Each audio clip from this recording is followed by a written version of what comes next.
अस्सलाम वालेकुम। कैसे हैं आप सब लोग? उम्मीद है आप सब खैरियत से होंगे। अल्लाह पाक से दुआ है कि अल्लाह ताला आपको सेहत और तंदुरुस्ती वाली ज़िंदगी अता करे, आमीन। बच्चों को आजकल छुट्टियां हैं जी। और आज मैं आपको दिखाऊंगी कि आज हम सब अपने अपने घर में क्या कर रहे हैं, क्या मसरूफियत है। तो ये मेरी बड़ी बेटी है और ये अपना होमवर्क कर रही है। इसको छुट्टियों में होमवर्क मिला हुआ था, तो अब बैठ के ये अपना होमवर्क फिनिश कर रही है। काफ़ी ज़्यादा होमवर्क था इसका। रोज़ाना बैठकर थोड़ा थोड़ा काम करती है ताकि स्कूल जाते वक्त तक इसका काम ख़त्म हो जाए। तो अभी ये बैठी सिटीज़नशिप का काम कर रही है। उसमें टॉपिक है इसका मनी के बारे में, और उसमें काम के साथ साथ इसको क्रेडिट कार्ड, डेबिट कार्ड, उसकी सारी तस्वीरें भी बनानी है। मेरी बच्ची की ड्राइंग बहुत अच्छी है, बहुत ज़बरदस्त बनाती है। तो अभी बैठी है अपना ये गूगल से कोई सर्च करके या अपनी जो इसकी स्कूल की वेबसाइट है वहाँ से चेक करती है और वहाँ से फिर ये अपना काम कर रही है। दूसरी छोटी बेटी है मेरी, वो नमाज़ पढ़ रही है। अब ये है कि सुबह थोड़ा लेट उठते हैं और जैसे उठते हैं तो आगे नमाज का टाइम स्टार्ट हो जाता है। तो बस फिर साथ ही वज़ू वगैरह करके तो फिर अपनी नमाज़ पढ़ लेते हैं। तो कोशिश करती हूँ, रेगुलर तो नहीं है, लेकिन ये है कि जब भी मौका मिलता है कोशिश करती हूँ कि इनको ये नमाज के बारे में या नमाज इनको सिखाऊं, पढ़ाऊं। तो अभी बैठी है ये, तो बस इनको ये है कि बताना पड़ता है बच्चों को कि नमाज का टाइम हो गया है, उठ जाएं, पढ़ें। थोड़ी सी मेहनत करना पड़ती है, कोशिश करना पड़ती है। कभी मिस कर जाते हैं सुबह के टाइम, कभी उठ जाते हैं और कभी वो लेज़ी हो जाते हैं। तो ये अपनी नमाज इसने ज़ोर की ख़त्म की है, नमाज़ पढ़ रही थी। तो छोटी बेटी है मेरी, ये अपनी डॉल्स के साथ खेल रही है। आप देख रहे होंगे कि कितनी अच्छी इसकी इन्होंने इनको तैयार किया हुआ है। आप देख सकते हैं कि घर में जो भी ज्वेलरी है वो सारी इनके साथ अटैच की हुई है। और साथ में मैं एक और बात बताऊंगी, आप देखते हुए ये ज़रूर देखिएगा कि इन्होंने ये कपड़े जो पहनाए हुए हैं, जो इनके अपने कपड़े हैं, वो तो नहीं पहनाए हुए, बल्कि ये मेरी सॉक्स का जो एक पहले वीडियो में भी मैंने आपको बताया था कि सख्ती आई रहती है। अब ये सॉक्स के साथ इन्होंने देखिए कितने अच्छे ड्रेसेस इनके बनाए हैं, और जो ज्वेलरी है उसके साथ इन ड्रेसेस को इन्होंने डेकोरेट किया है और कितने ज़बरदस्त लग रहे हैं। और मेरी बेटी देखें बाल कितने प्यारे बनाती है माशाल्लाह से। और बड़ा इनकी बड़ी लुक आफ्टर होती है। जो उठते पहले ही आके डालियों को देखा जाता है कि वो उठ गई हैं नहीं उठ गई हैं, फिर उनकी कंघी की जाती है। और ये है कि ये अपनी डॉल्स के साथ खेल रही है। ये तो थी जी बच्चों की एक्टिविटी। ये घर में है, उनकी क्या मसरूफियत है, क्या कर रहे हैं। तो बच्चे जो हैं वो अपने इन कामों में मसरूफ़ हैं। और एज़ यूजुअल माएँ जो हैं, बस हमारा यही काम है किचन वाला, सफाइयाँ करें, किचन में कुकिंग करें, बर्तन धोएं। तो बस अभी ये है कि मैं बर्तन धो रही थी। और ये मेरा छोटे वाला छोटू सा मेरा प्रेशर कुकर है। और जो बड़े बड़े जो प्रेशर कुकर है उनको भी मात दे जाता है। तो इसका मेरी ज़िंदगी में बहुत अहम किरदार है, ये मुझे बहुत पसंद है। और इसको मैं धो रही हूँ। बस थोड़ी सी जो दाल बनाना होती है मैं इसी में बना लेती हूँ। और इस्तेमाल करने में भी बहुत इजी है, धोने में भी बहुत इजी है। मेरा दूसरा प्रेशर कुकर है, पता नहीं उसकी जो उसका मटेरियल है, पता नहीं वो किस टाइप का है कि उसको जितना भी आप धो लें, जितना भी उसके साथ आप मेहनत कर लें, वो चमकता नहीं है, वो सही तरीके से उस तरह से साफ़ नहीं होता। पता नहीं वो किस मटेरियल से बना होता है। तो बर्तन जो हैं वो अगर अच्छे तरीके से वो ऐसे साफ़ ना हो या चमकते हुए ना हो तो खाना बनाते हुए भी बंदा ऐसे ही अपसेट हो जाता है। और वो सम टाइम उस तरह का देगचा या कोई इस तरह का बर्तन अगर चूल्हे के ऊपर पड़ा हुआ भी हो तो ऐसे लगता है कि कोई गंद मचा हुआ है। तो इसकी ये बड़ी सहूलत है कि इसको ज़रा सा आप धोते हैं या कह लें कि मांजते हैं तो बड़ा अच्छा इसका जो है वो नज़र आना शुरू हो जाता है। तो वही बात आ जाती है कि ये इसीलिए मुझे बहुत ज़्यादा पसंद है। पाकिस्तान से जब मैं आई तो मुझे बड़ी इस बात की परेशानी थी कि वहाँ पे बर्तन धोने के लिए ये जो तारें होती हैं या ये जो चमकाने वाला जो बर्तन धोने वाला कह लें, चमकाने वाला बर्तन धोने वाला जो साबुन है वो तो नहीं मिलेगा, तो बर्तन तो इतने अच्छे नहीं धुलेंगे। तो बड़ी इस बात की मुझे परेशानी होती थी। बट पाकिस्तान से भी ज़्यादा अच्छी ये यहाँ पे जो बर्तन धोने वाली वो तारें हैं जिनके साथ बर्तनों को मांजा जाता है, धोया जाता है, बहुत ही ज़बरदस्त किस्म की हैं। इनके ऊपर ही वो साबुन लगा होता है, तो आप बस जो जितनी चाहिए आपको वो सारी पैक होती हैं, तो उससे आप अपने बर्तन बड़े अच्छे तरीके से धो लेते हैं।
आप मेरी वीडियो जब देखते होंगे तो आप कहते होंगे कि बहुत ही प्योर पाकिस्तानी अल्फाज इस्तेमाल करती है, जैसे देगचा हो गया, तारें हो गई और मांजना हो गया। तो मुझे पता होता है, लेकिन अच्छा लगता है ऐसी बातें करना। वैसे असल में बातें करना भी क्या अच्छा लगता है। मैं घर में इंग्लिश वगैरह बिल्कुल नहीं बोलती हूँ, बच्चों के साथ उर्दू में बात करती हूँ, और वैसे जो है जो हमारी अपनी जो बेसिक ज़बान है उसमें जो घर में बोली जाती है उसमें बात करती हूँ। तो इस वजह से सब कुछ जब वॉइस ओवर कर रही होती हूँ तो वो सारी खिचड़ी पकी हुई होती है। तो करना तो नहीं चाहिए, अच्छा तो नहीं लगता है। हर तरह के लोग सुनते हैं, तो कुछ लोगों को इस तरह की जो प्योर हमारी जो ज़बानें होती हैं, जिनको कह लें कि जैसे है पंजाबी है, सराइकी है या पटवारी है, इस तरह की ज़बानों के जो अल्फाज होते हैं वो कहीं समझ नहीं आते हैं। देगचे को पॉट कहते हैं, और तारें जो है यहाँ पे ब्रिलो ज़्यादा इस्तेमाल होती है, और मंजने को जो है वो सही तरीके से क्लीनिंग कहते हैं। लेकिन मैं कुछ ज़्यादा ही प्योर अल्फाज इस्तेमाल करती हूँ, लेकिन आइंदा कोशिश करूँगी कि मैं इन चीज़ों को थोड़ा सा अवॉइड करूँ। तो वैसे जो हैं हमारी अपनी ज़बान के लोग जो हैं उनको तो समझ आ जाती होगी, तो आइंदा कोशिश करूँगी कि थोड़ी सी अच्छी वॉइस ओवर करूँ।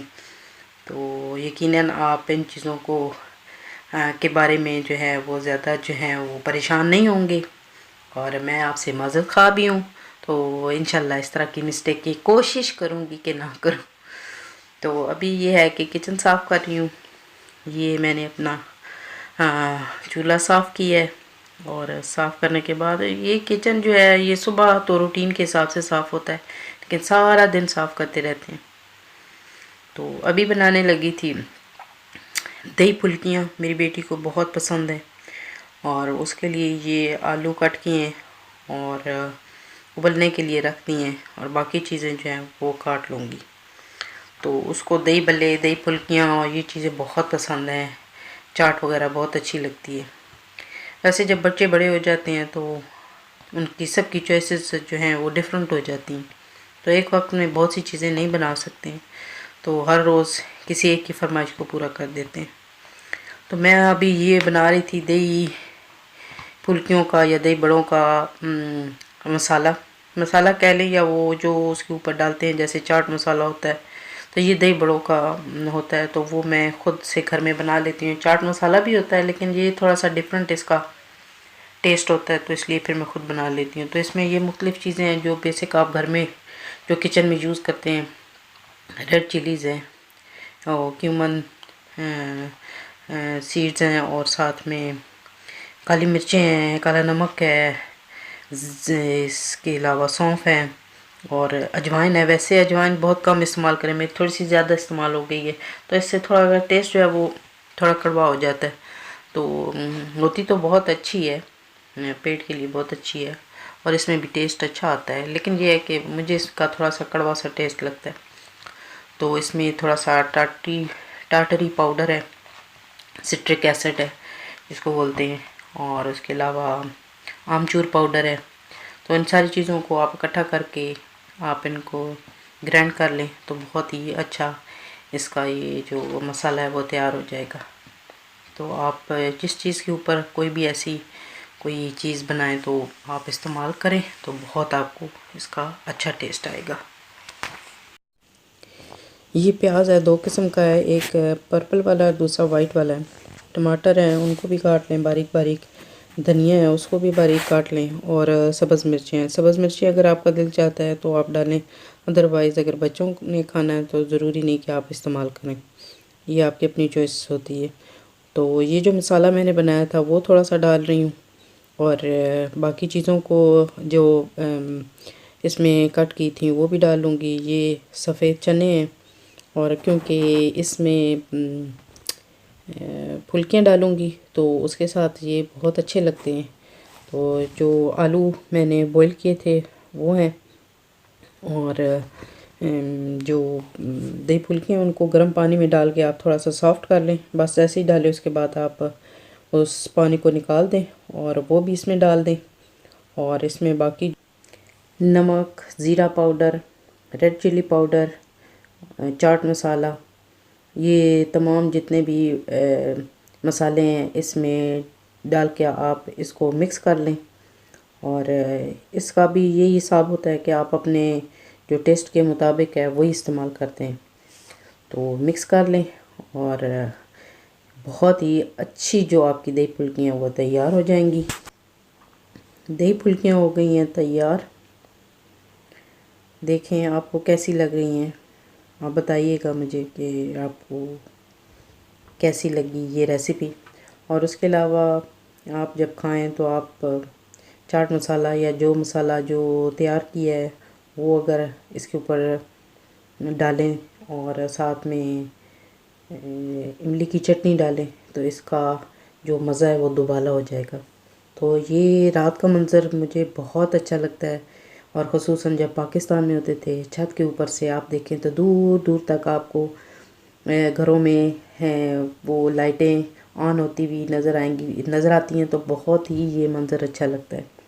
तो कभी कभी ऊपर चाँद निकला होता है, या कभी कभी आपको एरोप्लेन जाता हुआ नज़र आएगा, उसकी लाइट है ऑन ऑफ होती है, तो ये मंज़र आपको बहुत ही खूबसूरत लगता है। तो मैंने भी ये एक छोटा सा क्लिप जो है वो बना लिया था और मैंने कहा आपसे शेयर करती हूँ। और ये बनाते हुए अचानक से किसी के जो न्यू ईयर के जो पटाखे थे वो बच गए वो उन्होंने छोड़ना शुरू कर दिए। तो मैं ये मंज़र भी मेरे लिए बड़ा हसीन हो गया और मैंने इसको फिर कैच कर लिया। ओके जी, अल्लाह हाफिज़।